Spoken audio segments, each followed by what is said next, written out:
From the studios of Farm Journal Broadcast, this is AgDay.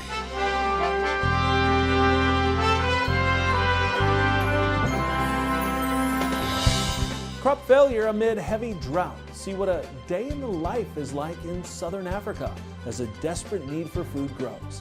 After a historically small orange crop, is Florida citrus finally bouncing back as the Sunshine State gets inundated with water? The National Weather Service predicts an additional 4 to 8 inches with locally higher amounts up to 10 plus inches. The latest as relentless rain continues to fall right now on AgDay. AgDay, presented by Pioneer. What's next happens when blood, sweat, and tears meet rain, wind, and sun. Pioneer. What's next happens here. Good morning, I'm Clinton Griffiths. Heavy rainfall swamped South Florida for a third day in a row on Thursday, bringing with it more destructive flooding. And as Laura Aguirre reports, several counties are under a state of emergency. Don't be deceived by the sun that is peeking out from behind the clouds. A brief calm Thursday morning for South Florida as the region braces for yet another punishing round of torrential rain. The National Weather Service predicts an additional 4 to 8 inches with locally higher amounts up to 10 plus inches. 10 inches or more that will land on already saturated ground across the southern Florida peninsula. The governor declared a state of emergency in 5 counties Wednesday as residents grapple with deeply flooded streets and rising levels of damage to homes and businesses. We've dealt with this before through hurricanes, but the flooding, as you know, has gotten worse the last couple of years, and we need everybody to stay safe. Don't drive or walk into floodwaters. Don't drive around road barriers or through large puddles. Advice not being heeded by many, keeping several tow truck operators busy. Hundreds of cars out on the streets. They are stuck all over the place, calling every second. Public safety officials say they too have assisted with several water rescues from homes and vehicles. We've strategically placed our high clearance vehicles across our county so that we can better respond to any further calls or requests for evacuations this afternoon. As Florida battles more flooding into Friday, a new severe weather system is moving across the Midwest Thursday afternoon, bringing with it potential hail and possible tornadoes. Reporting for AgDay, I'm Laura Aguirre. Now, most of Florida's citrus crop is grown in the southern 2/3 of the Florida peninsula, and we just received a new snapshot of the state's crop. USDA reporting the Florida all orange forecast at 17.9 million boxes. That's up less than 1% from the previous forecast, but it's up 13% from last year. Now, the citrus industry is fighting to come back after being hit hard by hurricanes during the 2022-2023 growing season, along with still dealing with citrus greening. Now, one Republican state senator who's also a citrus grower says he's fighting for the industry, which he says is, quote, on the brink of a disaster like we've never seen, end quote. And the threat of more rain persists for Florida today, along with some showers in the plains. Meteorologist Matt Engelbrecht has the very latest for us. Yeah, we'll start off right there looking at the flooding potential. Anywhere you see that green, that's a 5 to 15% chance of some flooding. This substantial rainfall. No surprise here. Back down near Florida. Now, it's just a little sliver, but that location has been inundated with water. Feet of water the last couple of days. So coming up on Friday, there is another chance of about a 15 to 40% chance of more flooding back into southern parts of Florida, including parts of Miami. Now, the other part of this is the 5 to 15% and back up into the panhandle of Oklahoma and Texas, also back up into Iowa as well, draped right along our next boundary. That's going to continue to see the potential for some flooding, about 15 to 40% into Minnesota, Wisconsin, and Iowa. You see more of that yellow right there, and then the green obviously surrounding it. We're going to keep an eye on that. The area that we're watching closely for next week is right under the ridge of high pressure, not for severe weather, but for heat. And go and take a look at your screen there. A winter wheat harvest is starting to pick up right now. Brian sending this one in from central Kansas. He took this picture as the combine started to roll. Looks like a great day to work out in the field. I'll have more in your forecast coming up. A strong warning from 3 veterinarians about H5N1 in dairy cattle. The 3 vets publishing an opinion piece in Scientific American saying the dairy industry needs to put aside what they call cultural and operational differences and conduct broad-scale influenza testing and reporting. Now, they go on to say, quote, "This business as usual approach now includes the unintended and devastating effects on other food systems," end quote. Going on to mention turkey and egg-laying farms, saying they are in peril due to bovine flu infecting birds. But the National Milk Producers Federation, they recently highlighted what it calls dairy farmers' robust response to the challenges of H5N1, saying it is receiving up-to-date information on the virus, which has led to significant federal and farmer investments in biosecurity and testing. Veterinarians Carol Cardona, Kay Russo, and Michelle Crom are also concerned about the human aspect, saying, quote, "This outbreak in dairy cows has the potential to spiral into a human epidemic or even a catastrophic pandemic, the signals of which we may already be seeing," end quote. Now, as of yesterday, USDA was reporting 94 cases in dairy herds in 12 states. A state fire marshal is investigating after a barn fire killed 44 horses over the weekend. The fire happened Saturday in Bell Center, Ohio. When crews arrived, they found the barn heavily engulfed in flames. They say the 60,000 square foot building was being used as an equestrian training center. Officials say several people were inside at the time of the fire and were able to get out safely, with one person treated for burns. While some horses were rescued, 44 died in the fire. The cause of that fire remains undetermined. With months of farmer protests leading up to the elections in Europe, the European Parliament elections over the weekend, well, they sent a clear message. And one economist says it's not just frustrations from farmers that fueled the election results. It's also EU voters who are worried about the cost of environmental reforms. Now, the outcome of the parliament elections showed the 27-nation bloc parliament membership has shifted to the right, and the surge by nationalist and populist parties will make it much harder for the assembly to approve legislation on issues ranging from climate change to agricultural policy.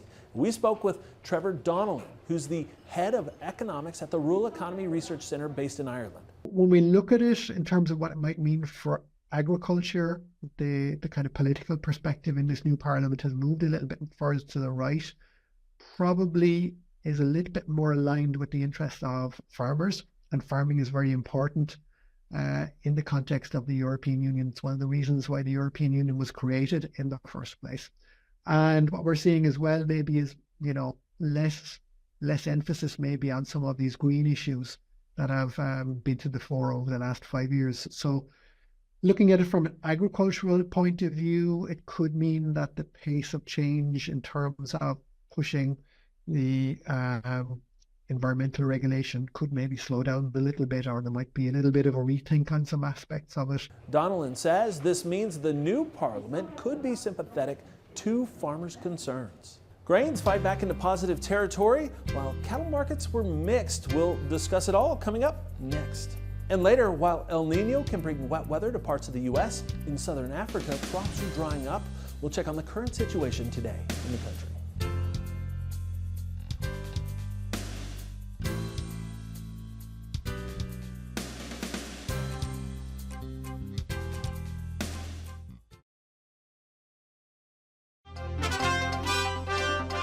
Corn extended Wednesday's gains while cattle were lower. AgDay's Michelle Rook takes a deeper dive into this week's cattle market in Markets Now. Joining us with markets, Scott Varlick with Koima Varlick. Scott, let's talk about the cattle market. Feels like it's really been a tug of war between tight numbers and strong cash on one side versus bird flu news. Is it going to continue to be that? It's been the back and forth arm wrestle that we've had. We have a week where we really get to relish and celebrate the record high feeder calf prices, the record high fed cattle prices. And that's been, the great story, the tight numbers that have us here at these levels. And then it's the next week, we've got the mutation of whatever bird flu story we have to trade yet again. And that's the reason I think we're a little bit of a stuck in this chop action. We don't know if the bird flu stories are going to go away. If we can go back to trading our fundamentals and tight numbers, we're going to be pretty good. I think we're seeing that, and that's why we're at record levels. We're seeing some of these feeder calf prices coming in. The cow-calf guy is getting paid. It was long overdue, and trying to create that incentive to say, hey, we need this cow herd rebuilt yet again. That's making the break evens, though, those high feeder prices for the feedlots. It's making them really tight here, though, isn't it? I mean, some of these, calves that you bought last fall, you never really had a chance to say, hey, I want to lock in this price here.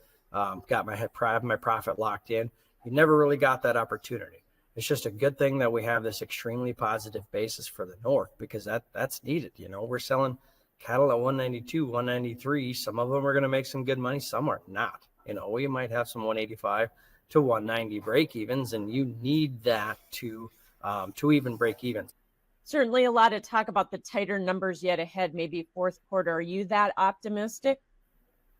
I am still optimistic. I mean, we've been talking about how tight this cow herd is and what these numbers are for years, and I think that's coming to fruition. We just turned the page in the North to another calf crop as they come to market, and now we're bidding on another calf crop. As we see some of these video auctions happening, prices are saying that the numbers are not there, that we're tight. I still think we can stand on that. If we can keep the rest of the stories at bay, we've got some new highs yet to come. Thanks so much, Scott Varlick with Quima Varlick. We'll have more AgDay coming up.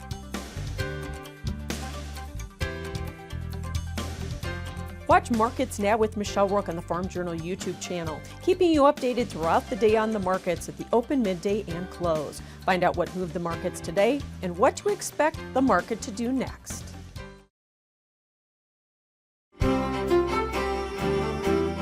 Overall, I want to start right off with that jet stream, just to kind of give you a sense of where we're going this weekend and especially next week. And no surprise here, the pattern next week is going to be the same, whether it's Monday, Tuesday, Wednesday, or Thursday with that ridge of high pressure. So the way things are going to get started, remember a little bit ago, we looked at a 5 to 15% chance of some flooding. Well, that is setting up where we have this ridge of high pressure and an area of low pressure, or a trough if we're talking the jet stream.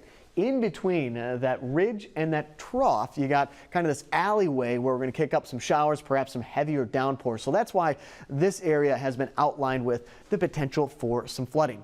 It's on Friday. That ridge of high pressure will continue to strengthen and then work towards the east coast. Look how far north some of these white lines go. We've talked about this before. In fact, it was back at the start of winter when we were talking about this kind of pattern, in that you're not going to see widespread showers or severe weather because any energy that's supported by the jet stream can't go through this ridge. What ridge?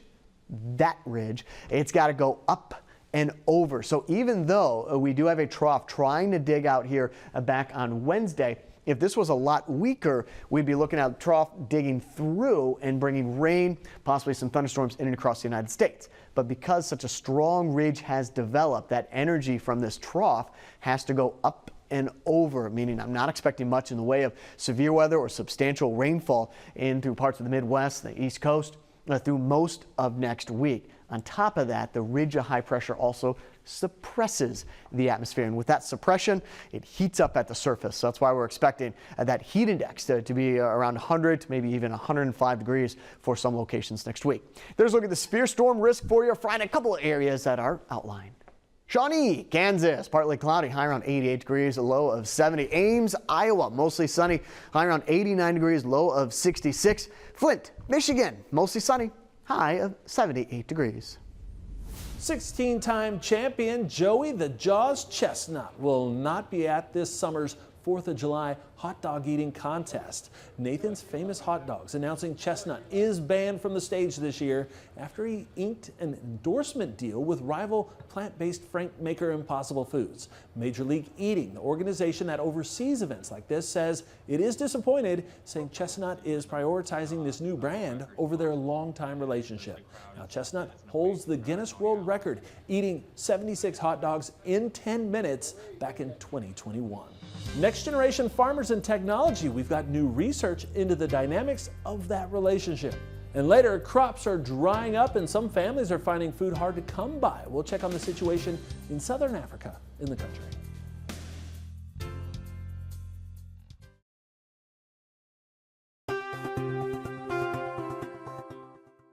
It's well known younger generations are more comfortable with technology, but this may surprise you. The majority of next-gen farmers say they aren't necessarily the first to buy technology.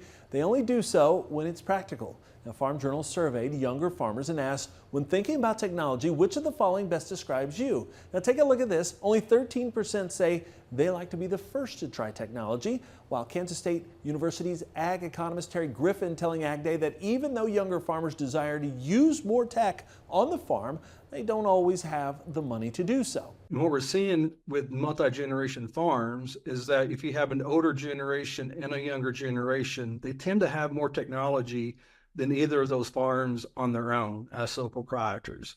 So a Gen Z farm on their own may not have the technology due to lack of resources. And a silent generation farm may have a lack of technology due to disinterest. But put those two together with the financial resources and the interest, and they typically have more technology than other farms. Griffin says the other biggest difference between younger and older generations is their expectation on how technology works. He says with baby boomers, it needs to be as simple as 1, 2, 3, meaning they'll give things multiple tries before giving up. He says with the millennial and Gen Z generations, if it doesn't work immediately out of the gate, they won't try it again. What's essentially a Fitbit for cows is getting a shot in the arm with an investment. The company is called Herd Dog, and it's based in Seward, Nebraska. It says it has raised $6 million in equity financing. Now, Herd Dog says its smart ear tags monitor internal body temperature, movement, and acceleration in 3 directions. It says it can also identify disease in cows days earlier than normal. Officials with the company say by cutting mortality rates, the company's technology can lower the number of cows raised in the beef and dairy supply chain, resulting in lower methane emissions and benefiting animals. Herd Dog says over the past 2 months, the company has doubled the number of its ear tags deployed across the U.S. and Australia. Now, NOAA says we're on our way from El Nino to La Nina, but the current situation in the southern part of Africa is getting serious as drought takes a toll on crops. That story next in the country.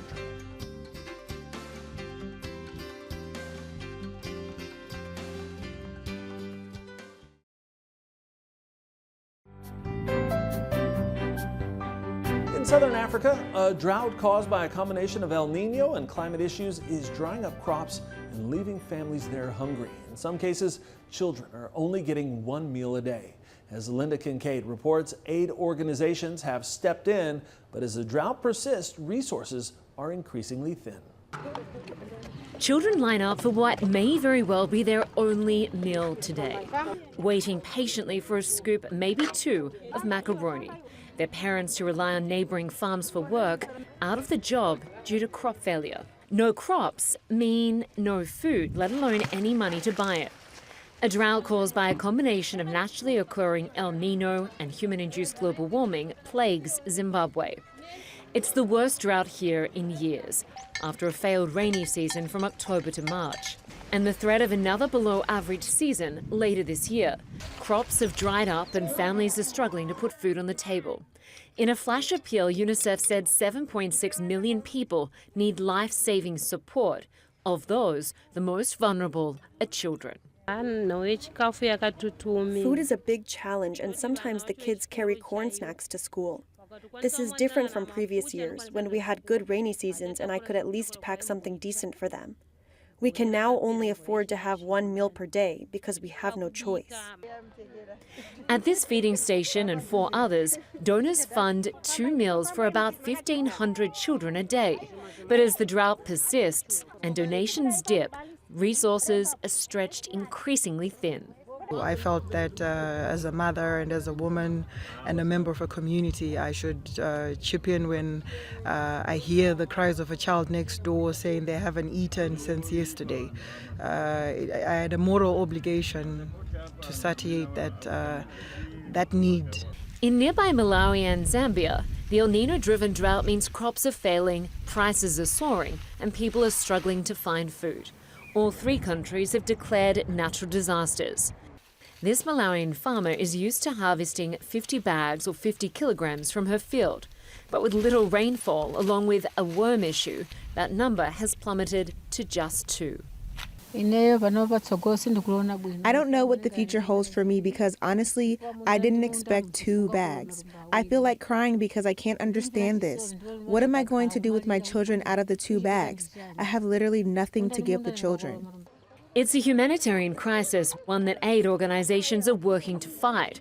But even as El Nino wanes, the globe only gets warmer due to climate change.